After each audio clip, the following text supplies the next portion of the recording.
Welcome to Old Guy Tech, the OGT.TV recording studio.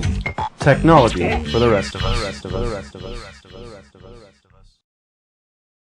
Hey, this is Rob with Old Guy Tech TV News 44, and I'm here on December 18th, 2013 with my good buddy Sheriff John D'Agostini of El Dorado County. John, thanks for coming in. Thanks for having me, Rob. It's been quite a year, and you've been kind enough to come in once a month and go over what's going on. And so I thought, let's talk about the year. Let's see what's been happening. How did the year go? How did 2013 go for the Sheriff's Department, and how did it go for you? Well, 2013 went well. We did, from a crime standpoint, we're still pretty much flat. Some are up, some are down. We keep a pretty good eye on that. Yeah. Always try and keep the pulse on what's going on. When we see spikes in different areas, we hit it. I don't know if you read recently in the local newspaper, the Mountain Democrat, we had a couple spikes in a couple areas of burglaries. Mm-hmm. We worked pretty hard. Detectives worked hard. Deputies worked hard on the streets. Have suspects in custody. Recovered lots of stolen property. Good. So, in that respect, it's been pretty static. So one of the things about the burglaries that I thought was really neat is you guys sent out a press release about, hey, this is what's happening, keep your eyes open. Did that help at all? We did, as far as I know, we didn't solve it from that one particular one. Mm-hmm. There was one last month, I believe, that we did. That Yeah. I think we did have a tip from a citizen in the community that gave us some information that led to some arrest and absolutely and anything. And Right. I've said it before. If you see something that I call it JDLR, just don't look right. Right. Call us. That's what we're here for. Right. It may be. And you don't have to give your name and address and phone number if you don't want to. You don't. Just give us a heads up. It might be that one little piece, that one little key piece of information that we need to solve something. Right. So don't ever worry about calling. If it's not an emergency, don't call 911. The 621-6600 number, the main dispatch. They can patch you through to whoever needs that information. So from that standpoint, the year was went very smooth. Good. From a budgetary standpoint and a business administration management standpoint, it also went very well. Last summer we turned in a over $4 million fund balance back to the county. Mm-hmm. We are on path right now. We're right on track with coming in again under budget. Everybody's working really hard. God bless them, all the troops, working real hard to make that happen. Definitely not come in over budget. Right. Right. Whatever we can to come in under, but definitely not over. And the biggest thing, I know we've mentioned it before on the show, the biggest thing that we're working for right now and focused on is a new facility. Right. And we've been focused on that. Right now we're at the point where it's pretty much in the board's hands. The Board of Supervisors, we gave a presentation real early this month in December, and we will be back before the board the end of January to hopefully start negotiations on some properties. So you've actually picked some locations, and we've had an independent site selection committee doing that on the to keep it out of the politics. Right. This needs to be done right. In the past, El Dorado County, in my opinion, has put themselves in a bad position and put too much politics in front of the developments. Right. The county, we solicited a third party to do site selection. They basically looked at everything and anything that is available out there. Right. Even stuff that isn't available, to see if it's possible that it could be available. And of course, I don't want to let anybody know where those are. And there's a reason why that is that way, and that those are done in closed session of the boards, because as it should be. We don't want the price to go up to save the taxpayer dollars. We don't mind, the county doesn't mind paying a fair price, but we don't want to get gouged either just as well, and nobody else would want to get gouged. And that is the process that the county has used for a while, and that's the way to do it. That's the way it's supposed to be done. Right. So that's where we're at. It's got to be done. It's got to be done. Yeah. I've mentioned it before. there could be, God bless our staff. We have great staff. They do a fantastic job. But any given day, OSHA could walk in with some of the issues we have, especially in the parts of the old jail. Yeah. And Folks, I've been in there. I could get the phone call home and say, Sheriff, there's a nice big red ribbon on our front door that says "Do not enter." Do not occupy. That's So- right. And I don't want that to happen. So we'll get there. It's definite need. The county is looking at different finance vehicles to be able to do it. And I know they can do it, and we talked about it without asking a dime more from the taxpayers. So we're going to get there. What's interesting about the facility is, and as you know, I've been in the county and involved with the Sheriff's Department for a very long time.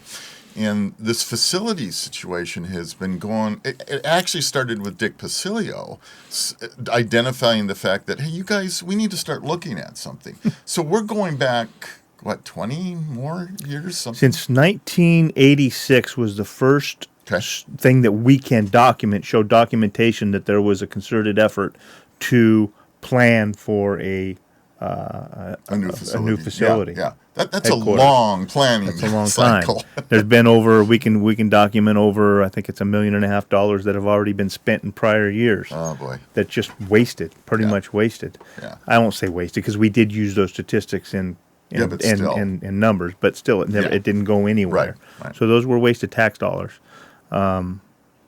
And this time, I think I've mentioned this term before, the figurative foundation. I think we've done a real good job of building this figurative foundation on which we're going to move forward with this facility. Okay. What we need, not what we want, what we need. Right. And what's gonna get us through 30, 50 years. Some folks made a mention, well, we plan out 100 years. You can't plan out 100 years. 100 years ago, who'd have known that we'd have been sitting here with tablets and computers and streaming live on the World Wide Web. That's so right. I think 50 years is a very doable projection. Yeah.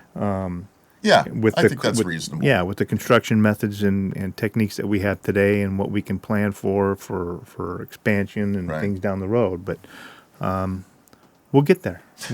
Speaking of, are you planning? Is this a plan that is a staged plan? In other yards, you start with maybe the administration side and then keep moving down, or is this a turnkey solution for 50 years? It would be a turnkey solution for probably 20 years. Okay. With a 20-year forecast, turnkey solution done. Shouldn't have to do really anything for hopefully 20 years. Okay. Past that and beyond that, yes, planning for, where's the county going? What's the population doing? What's the age demographics doing? What's all that? And how does that affect crime and service and what we need to bring to service? Right. What are our training needs now? What are our training needs going to be projected in another 20, 30 years? Which is difficult. Yes. But, right. we can look at the last, decades, 50 years in law enforcement in this profession. And there are experts in the field out there that do put numbers together that we've reached out to and we will be reaching out to more. The funnest part of the project for me, having a construction background too, the funnest part for me is going to be the design. Right. Because that's where all your savings comes in. Because you can build just by the placement of a hallway, you can build in efficiencies. Sure. In flow, in workflow. Right. By looking at the type of building that we're going to build. We could build the whole thing at commercial rate, $350, $400 a square foot. What it would be. Right. We don't need that. Right. We don't need evidence storage in $400 square foot construction. You can do that in a tilt-up or a Butler-type building, steel building, or whatever. Right. So looking at which functions we don't need that high-dollar type construction for and which functions we can do in a lower type. I call it bifurcated construction. Yeah, right. Makes sense. Yeah, absolutely. Looking at our fleet, our fleet is it needs to be secure. Right now it's not. And we do have vandalisms, unfortunately. Can you believe that, folks? at the idiots sheriff's come out in the office, sheriff's department. They have to go there and they vandalize. and they vandalize a patrol car. I just can't believe it. So we're looking at storage for that. You know everything now, and I'm not sure I'm sold on it yet, but I'm learning more and more about it, and I think the technology is maybe coming up with it. But obviously your fleet lasts longer and things last longer if they're covered. Right. Covered structures, why not use solar? See if we can save some more money on that end. Right.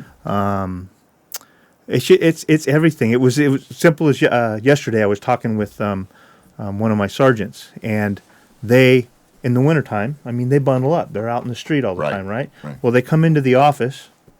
Their office is boiling. Yeah. The sergeant's office, it's boiling to them. Everybody else is fine, comfortable. Well, we have the technology now for zoned conditioning. So why not have their office set at a lower temperature, save money, and they're still comfortable because they're bundled up. Right. Right. So Yeah. little things like that. You know, well, I'm always writing notes down of, okay, what do we need to do when That's a we're good thinking one. about design, Yeah. thinking about all that zone conditioning, air conditioning. So it's going to be that's going to be the neatest part of it for me. Yeah. I'm looking forward to that when we get to that point. You know, it'll be nice for the public too. You know, you want the face and the facility to represent El Dorado County and the Sheriff's Department, and you want to put a good face forward. Well, you want to put a good face forward, and you want the ease of service too. Right Sure. now, somebody comes to the sheriff's office. Oh, you need to go over up to support services on Upper Broadway to deal with that. Then they get it to Exactly. Upper Broadway, and they say, "Oh, well, there's that other one piece of paper that they didn't give it to you down there." No, well, you need to go all the way back down to the main office, or a victim of a crime. They Right. need to view property. Maybe they need to meet with the detective first. Well, they have to start at the detective division on Pierre Road, Sure. and then they come Yeah. back down to view their property at the office. Yeah. You're It's right. just we're just so Yeah. separated and so spread out that it's very. And I've mentioned the inefficiencies for our agency, for the office and the personnel, just in our core function of solving crime, Right. responding to and solving crime. But also, if you think of it from a community standpoint, the inconveniences that we put them through. Yeah. The civil windows across the parking lot. You know, they come into Yeah. the main office. I Yeah. need to have a paper served. Well, you need to go up to that window. You know, have it one-stop shop for the way it's supposed to be. Right, right. Well, it's like you said before. I mean, it's good for the public and it's good for you guys. You always mentioned the water cooler situation where you have your team that, you know, they run into each other and they might just have an opportunity to talk about a case they're working on and it'll trick something in one of the other deputies or detectives. Absolutely. And they go, hey, you know, I saw and that makes sense to me. Absolutely. Absolutely. So that, you know, that efficiency alone will be a big saver for everybody. Mm-hmm. So I'm excited about your facility plans. I think this thank will be you. really neat for this year. Thank you. I think we've done the right thing as far as getting where we are and being able to show the savings and the need. And now it's up to the board. Like I said, right now this next step is truly in the board's hands. Right. And I think that they understand it. They say they understand the need, and they are committed to making it happen. So the next 6 months are going to be very, very critical. And the speed at which we go at it too, because every day in today's day and age, right now where we are with the economy and everything, it's not going to get any cheaper. Every day that goes by, construction costs, labor costs, material costs are going Right. up. So every day that we spend waiting is another day that's going to cost us more. So we'll get there. Yeah, and you're absolutely right because it costs us so much more to get that steel from China. I'm sorry. I had to do we that. can get into regulations. That's why I wear this instead of a uniform, so we can talk stuff like that. Absolutely. Yeah, absolutely. It's pretty crazy. So in how's the realignment gone? I mean, that was one of those topics that we talked a lot about this year, and let's just do an overview on the realignment. Maybe tell the people out there again exactly what that meant. Well, in October of 11, in response to a court order, a three-judge panel's order, for the state of California to reduce their prison population due to inhumane treatment or they said that the prisons were overcrowded. Right. So the judges ordered that the state reduce their population by, I can't remember what the number was now, 37,000 or something. Something like that, yeah. Over a short period of time. The state of California, in their infinite wisdom, came up with this plan called realignment, which realigns the responsibility of non-violent, non-sex, or non-serious felony conviction from state to local. So from state prison to the local jails. Sounded nice, sounds neat and funny, fuzzy. We all of us said from the beginning this is not a good thing. Right. But it went through, and we're dealing with it. Now, I've mentioned before, El Dorado County, we're in a very unique position and a very lucky position in that we have room at the inn. We have jail bed space available. Any given day, we're averaging, it bounces anywhere between 80 and 120, so say about 100 beds we have open. Now, that doesn't mean that I have 100 beds to bring somebody in and put in and arrest them and put them in a cell. Right. It means that I have 100 beds, which gives me cushion to juggle.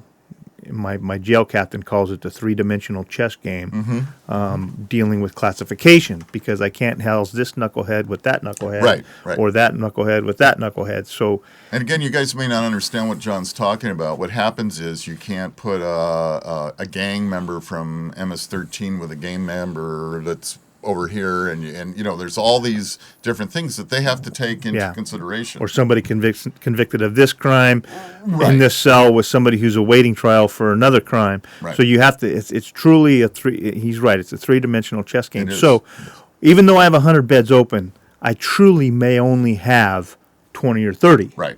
But we do have room. We do have a cushion. So much so that I talked about in the past, we are selling beds. We're renting beds. You're making money. Making money off Right. them to other counties, Shasta County, Alpine County, Amador County, and maybe some other counties here in the future. Statewide, it is not so nice. A lot of my peers in other counties, they're full. They were full before realignment. Right. And Right. they're full.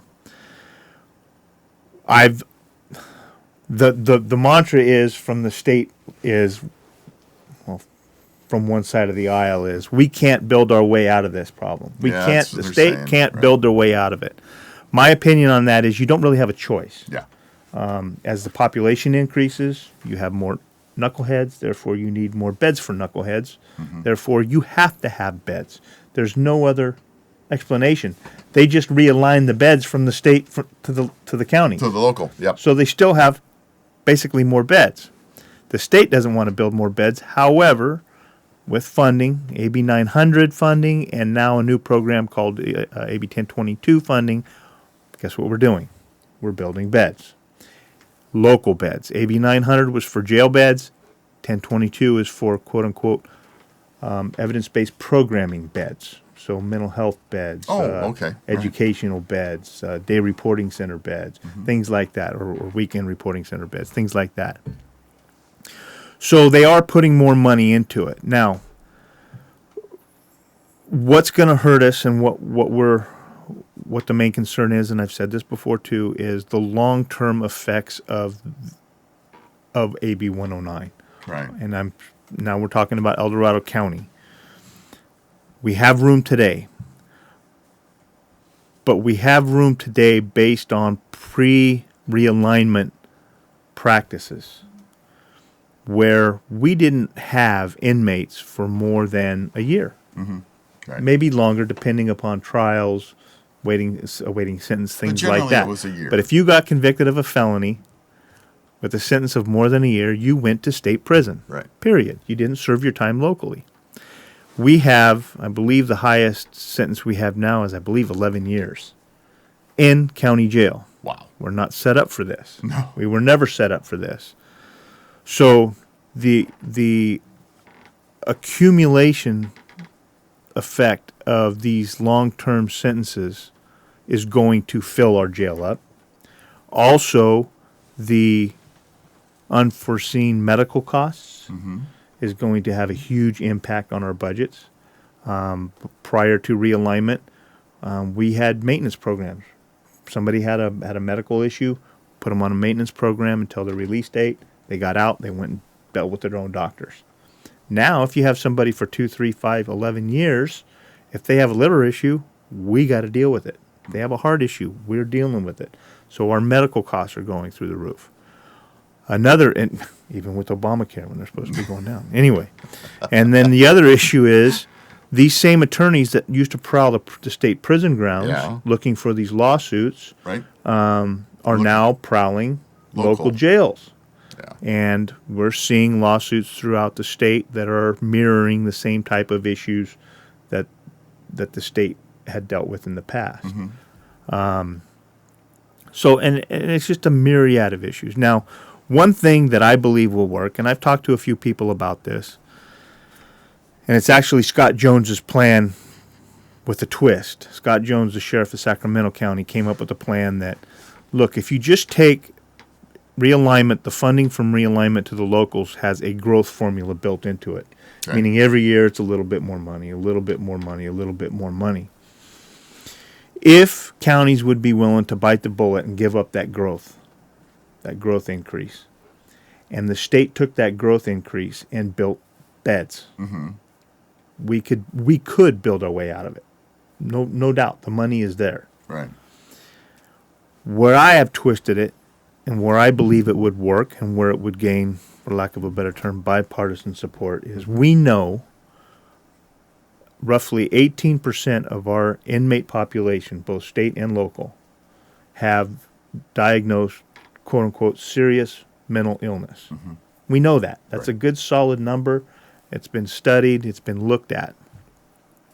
If we would take that growth formula, and instead of building, so we don't want to build prison beds, incarceration beds, build some mental hospitals.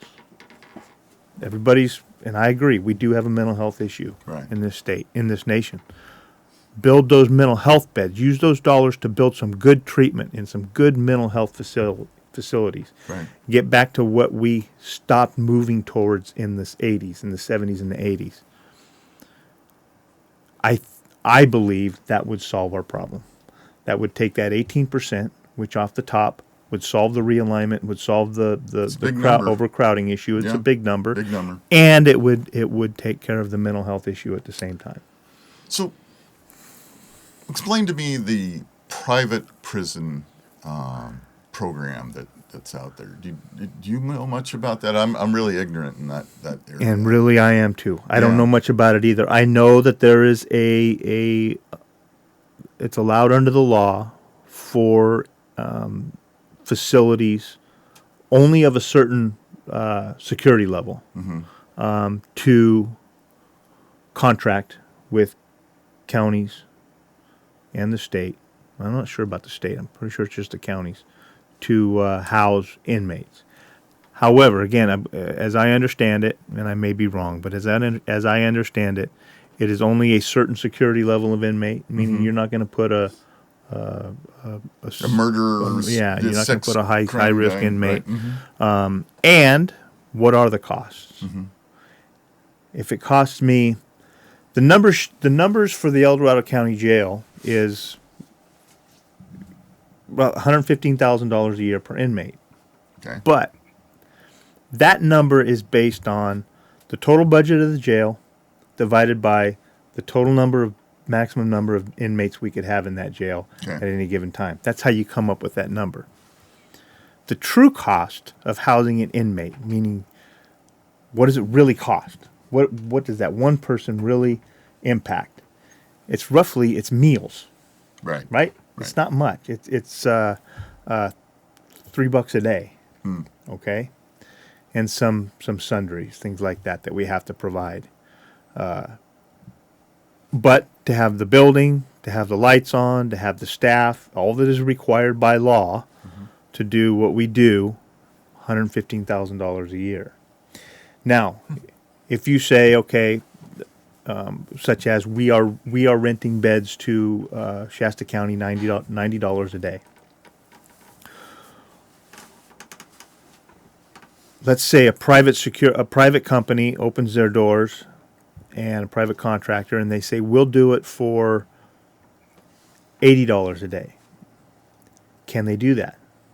With all the regulations and all the laws and everything else, can they truly do that? Right. And still make a profit. That's private enterprise. They need to make a profit. Yeah, that's what they're there for. That's what Right. they're there for.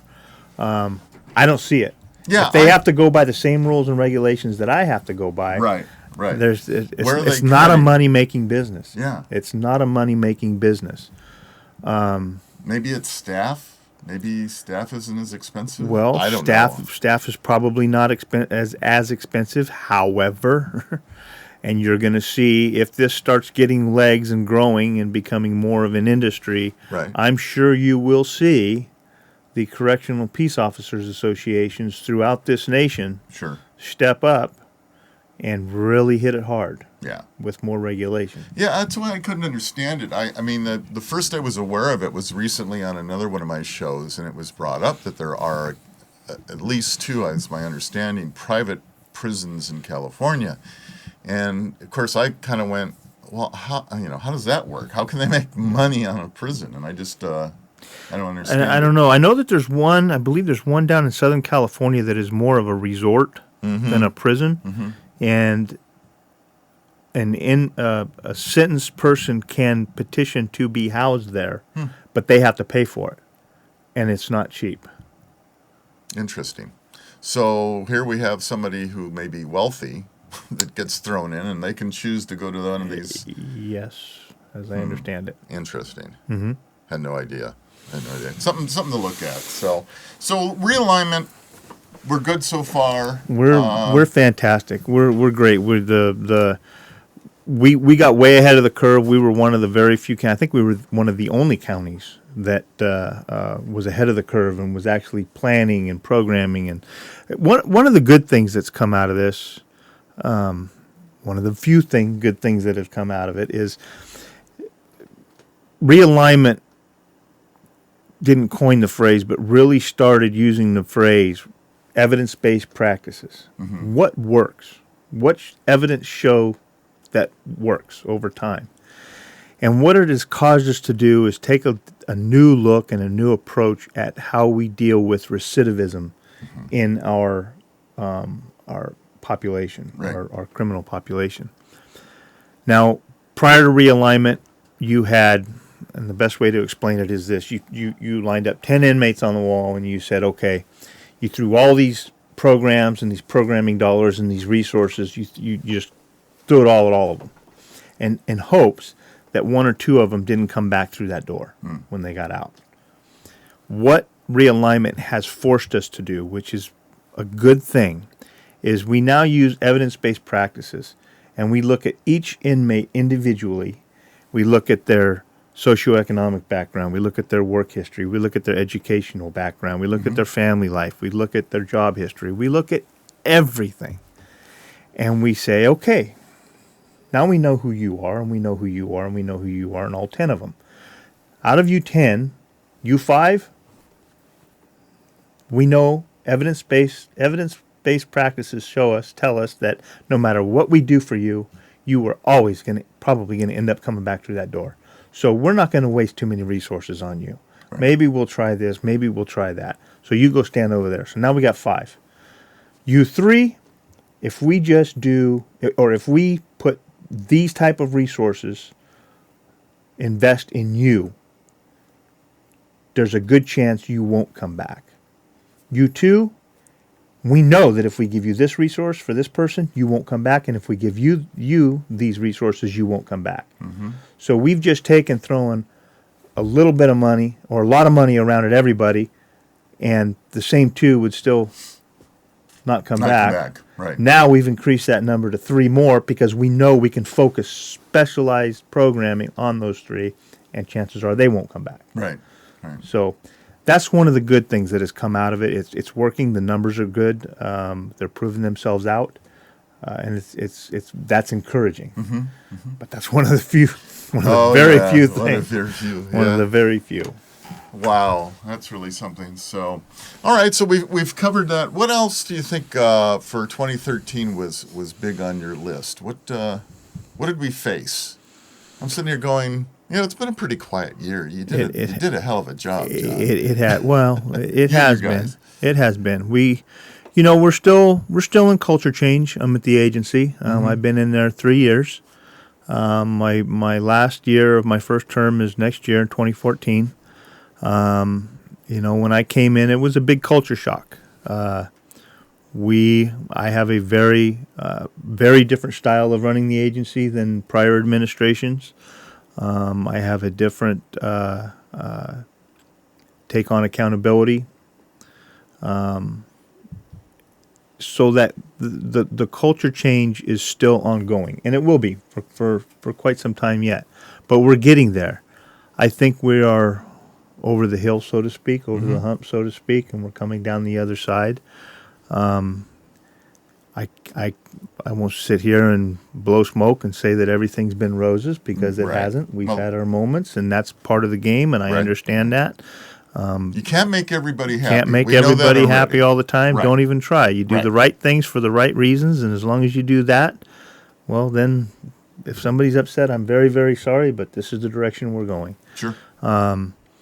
And we're getting there. We're getting there. I've had the opportunity and the honor of being able to. I have my team in place now, all with the exception of one captain who is now my captain. I firmly believe are all people that I have put in those positions. Everybody seems to have a real good sense of direction. Everybody knows or should know by heart our vision statement. Everybody has a challenge coin. Everybody has a constitution. Okay. And I think we're getting there. Good. It feels good. Good. It feels good. Well, we knew it was going to be a hurdle. You knew that it was going to be a tough few years. Absolutely. Yeah, but it's happening. It has to. Yeah. It has to. There's no option, right? That's right. There's no option. It's got to be. So, I would say,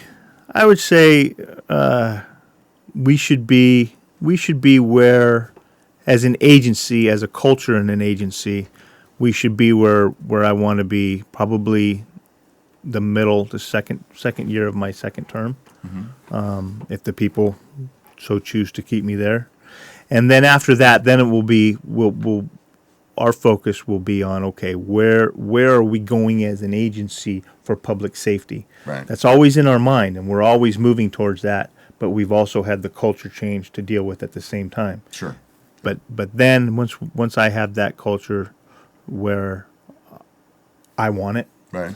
and what I believe the community and the people of El Dorado County deserve, then we can move forward with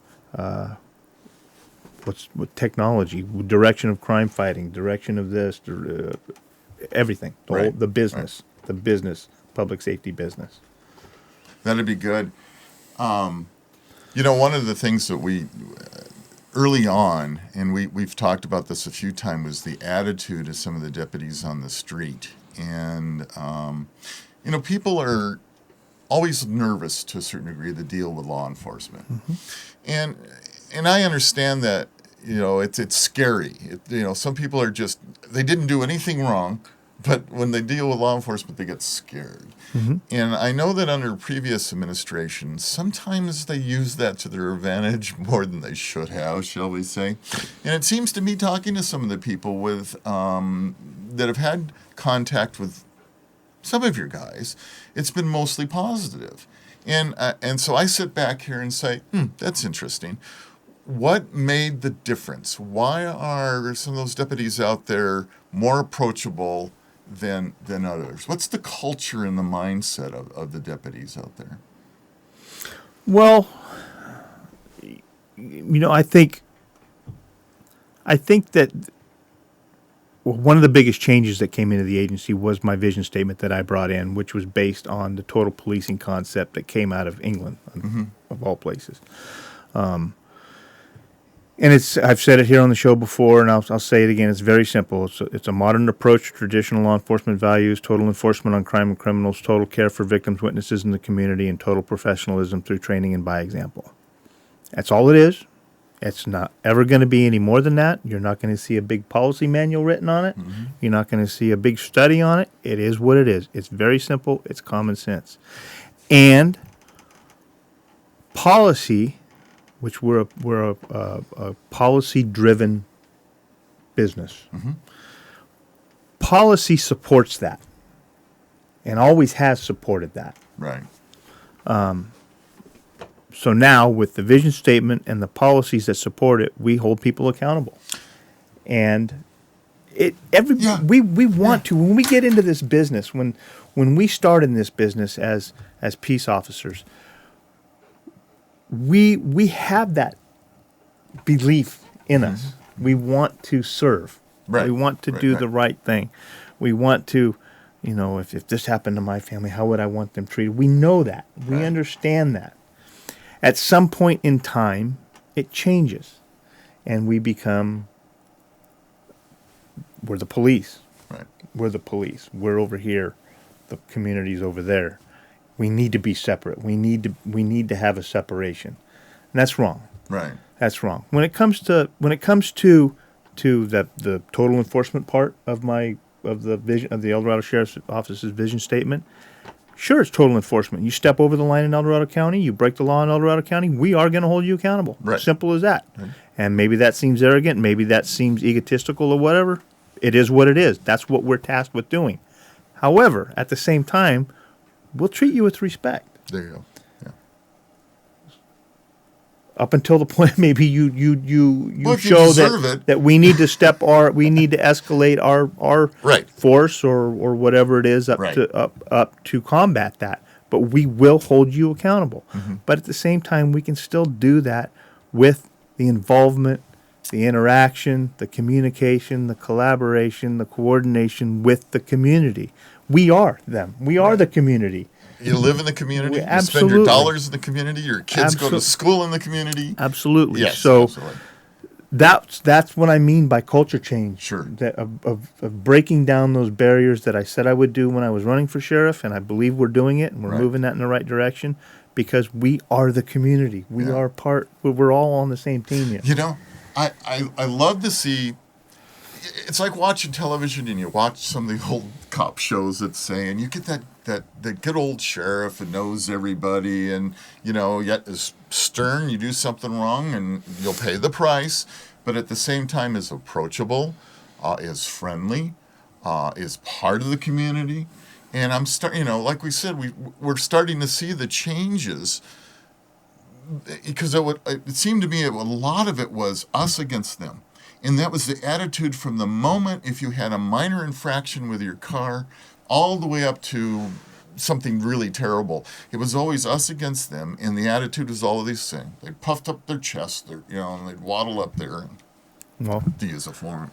and that's not right. And No, that's what we're it fixing. isn't right. And that's what scares, honest to God, honest, law-abiding citizens, when they're scared to death of their peace officers, of the guys that are there to help them, there's something very wrong. Absolutely. And I know you know that. You get that. But we had so many others prior to you that just went, no. It's us against them. We're going to have this attitude. You're going to treat everybody like they're a criminal. And boy, I tell you, there's nothing scarier. Because you guys have the badge and the guns and the fast cars. And, and it scares us. And it shouldn't be that way. I'm seeing it more. Now, I'm a little different. I get to deal with you guys at a little different level, maybe. But I'm seeing it on the road. I'm talking to people all the time. And, I get every now and then, that deputy was really, really nice. I had a flat tire and I had pulled over and he came over and said, hey, is there anything I can do to help you? Are you okay? Is everything fine? And it was like, really? Instead of hurry up and get your ass out of here, and we don't, you're blocking traffic and all this attitude that you used to get. You're not getting that anymore. It doesn't breed mistrust. Better not. Right. Yeah, well, no, I better not. And better not. The problem is, John, you're so unique here in El Dorado County. That's what makes you such a great sheriff, because you get it. You understand the way it should be. And so many of these other guys that are out there, they don't. They still want to be us against them and have the attitude. And I got to tell you, I still have a problem with California Highway Patrol and how they train their people and the attitude that comes along. And they know that. And they've talked to me about that. I've been to the academy and talked to all the guys down there. And it just bugs me. It just, because it's so much them against us. And that's the way they breed that culture. And we've got so many things going on in this country between Obamacare and everybody wanting their free phone and whatever it may be. And then all of a sudden we have Homeland Security sticking their noses everywhere. everywhere. It's not, I started seeing Homeland Security vehicles down in Sacramento here within the last year, and you never really saw that. All of a sudden you're seeing Homeland Security. Really, in Sacramento? What is it that you're doing? It scares me. I worry a little bit about, how far are we willing to step over the Fourth Amendment right that we all have as citizens? And that worries me as much as the second and the first worries me.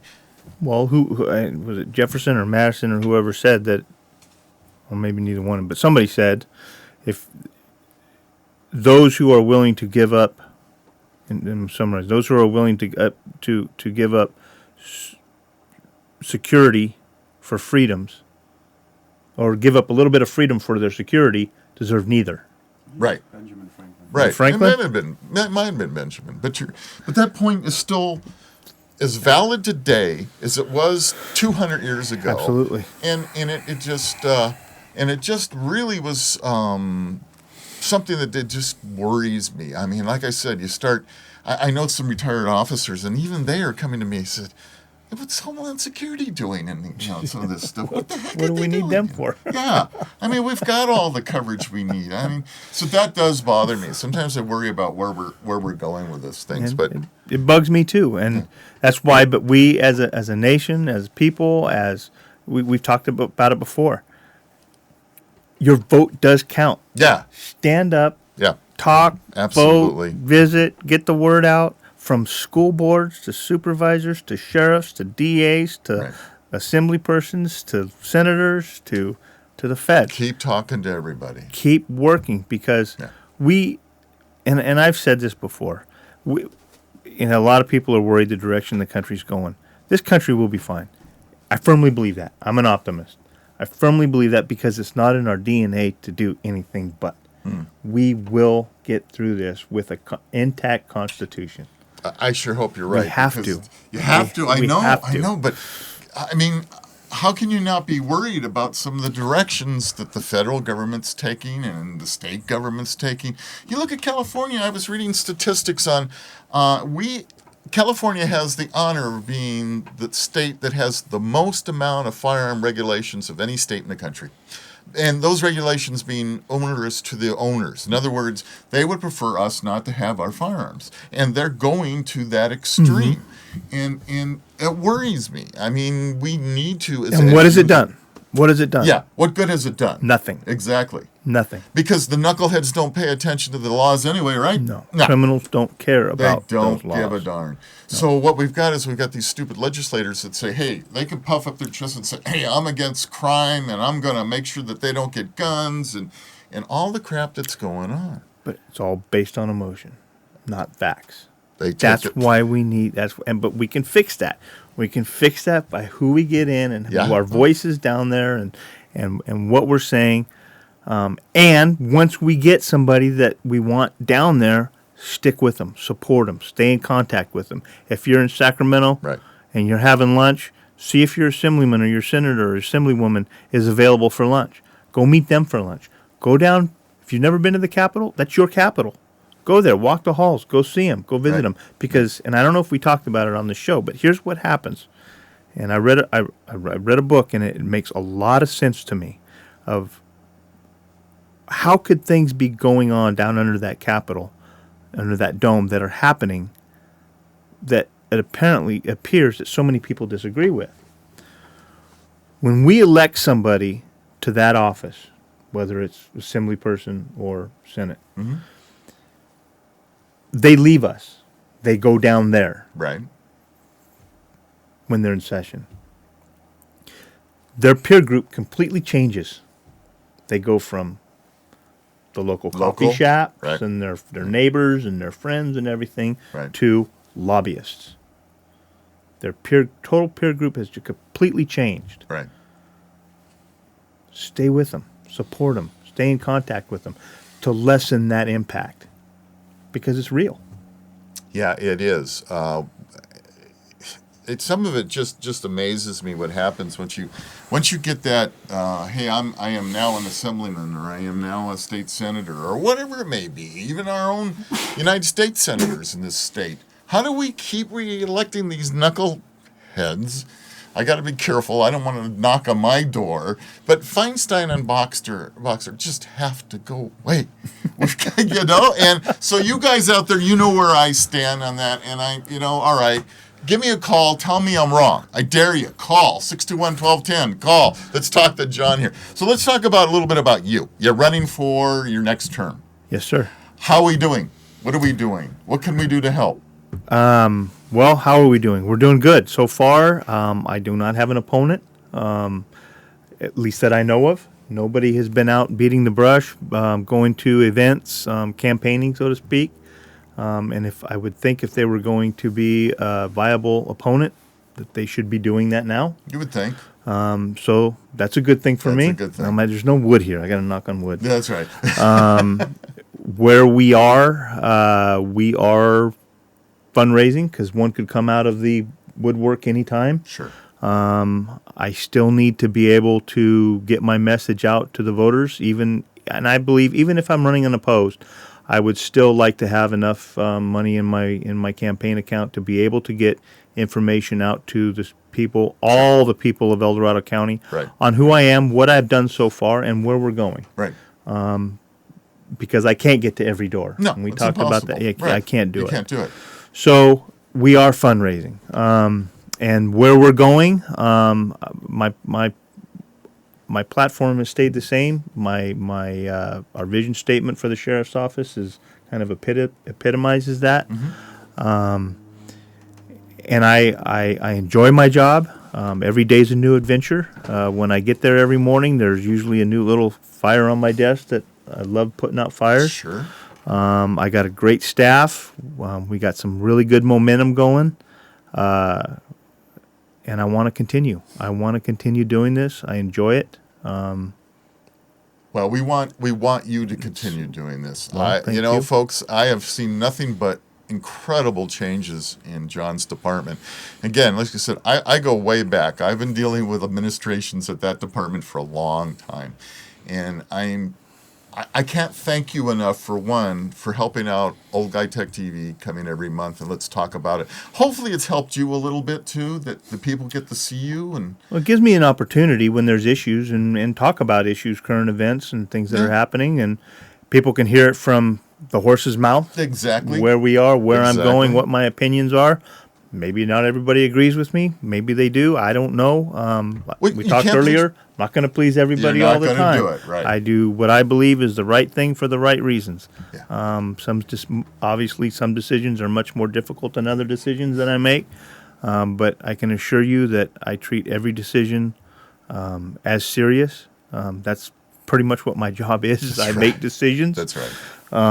You're the leader, And it's up to you. Yeah, some decisions, I'd like to sit here and say, oh yeah, it's a piece of cake. It's not. I lose sleep. There's times when I've lost sleep over, what are we doing? How are we going to get there? Right. Or what are we going to do with this issue or that issue? There are times when it's gut wrenching, but I firmly believe that I will always do my best to make the right decisions for the right reasons. Politics, other games, wins, fads, everything else aside. We make the right decisions for the right reasons for our core functions and the duties that we're moving towards, that we do, Right. in our oath of office. And I feel that as long as I do that and I'm going in that direction, I can't go wrong. And even if I'll make mistakes. I've made a few mistakes already. But you learn from them. You learn. And, That's how you learn. You don't make that same mistake twice. Hopefully. Hopefully, and you move forward. But Yeah. I'm here for the long haul. I want to be here for the long haul. My door's open. If people have the phone number's here. If you have That's concerns right. or questions, gripes, I don't care. That's what I'm here for. And then what you can do for me, it's the same as it was in the first campaign. Spread the word. Tell your friends. Tell your neighbors right. at the beauty shops, at the gas pumps, in the grocery store aisle. Talk about it. And it shouldn't be just about me. It should be about everything going on in El Dorado County, because that's one of the problems. We don't. We can't talk politics. Baloney. That's one of the reasons this country's in the shape it is in. Right. We don't talk politics. those are good, healthy conversations to have. And obviously for me, I'd like it to be positive. And Well, absolutely.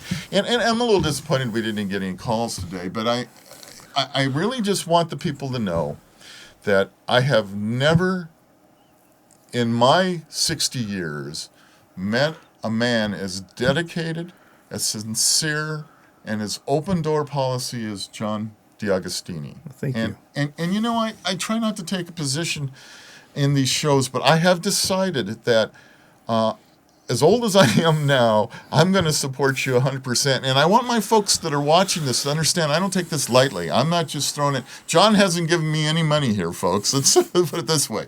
This is coming from my heart and from my experience. And I think you're doing a wonderful job, John. I really do. And I'm going to support you any way that I can. And I want you folks out there to remember that John has an open door policy. You don't have to wait to call at the show. If you have an issue, you can call the sheriff's department and you can get a hold of, if John's not in a meeting or he's gone or doing something, he'll answer that call right away. If not, he'll call you back. You don't see that in politics very often anymore. You are there. He's there. He'll answer you. He'll call you back. He'll do whatever he needs to do to get the job done. So I want to thank you very much for being our sheriff. So Thank you. Jonathan, did you have a question? I was saying, maybe talk about as far as what 2014 looks like. Okay, good idea. So our producer is helping me here, John. Let's talk about just a little bit into the future here. What does 2014 hold for the Sheriff's Department? Well, we talked about it earlier, the facility. Right. We have to stay focused on that. We can't drop the ball or get sidetracked or get distracted. Obviously, our budget, we're always on top of the budget. Something that we do that I know for a fact that a lot of government agencies don't. We monitor our budget daily. We're always looking at our budget, where we are, where we're going. And as a result, we've been able to realize the amount of savings that we have. We're always focused on our core function, responding to solving crimes. If we can keep crime at least static, I'd like to see it drop. I know that we'd all like to see it go away, but then I wouldn't have a job. Be by yourself. We have a new elder abuse investigator that was approved by the board last year, or maybe the year before last. We finally got it up and running. We haven't asked for any increased personnel from the board other than normal course of business stuff that the board wanted. After we get past this new headquarters, after we're settled in, then I think I would like to strive to get back to personnel levels that we had at 4 core functions, deputies, sworn personnel, that we had prior to 2008, 2007 numbers. There are still some areas of the county that have higher response times than I'm comfortable with, that we're trying to work on. It's a big county. Unfortunately, a lot of those issues, response times, and crime clearance rates can only be solved with bodies. Right. So if I can bring those sworn personnel back up to those levels, I think we would see reduction in those response times, as well as reduction in crime in those areas. We are moving forward with, and hopefully in 2014 we will have overcome the issue of recruiting for and filling resident deputy positions. We are modifying the job position for it right now as we speak, working that through the board and through the unions to accept that. Sure. That will help to an extent, to a degree, with some of those issues. So we're moving forward with that, and hopefully, like I said, keep our fingers crossed. In 2014, we can get over that hurdle. Right. So basically, stay the course. Stay the course. Stay the course. Keep moving forward. Don't go backwards. Right. Do that and doing good. So. I can't thank you. We're going to wrap this up. And again, I can't thank you enough for taking the time with me and taking the time with the folks out there in our county, giving them your vision and tell them what's going on. And we're going to look for another year of that, and it'll be great. And John, again, have a great Christmas. Merry Christmas. We will see you next year. Yes, sir. Okay, we'll work that one out. And, feel free to call. And those of you out there, send me emails, call me, whatever. If you have any questions for John that we can bring up the next show, we will. Thank you once again for watching. You guys out there have a very Merry Christmas and be safe. And this is Rob with Old Guy Tech TV. We'll see you next time.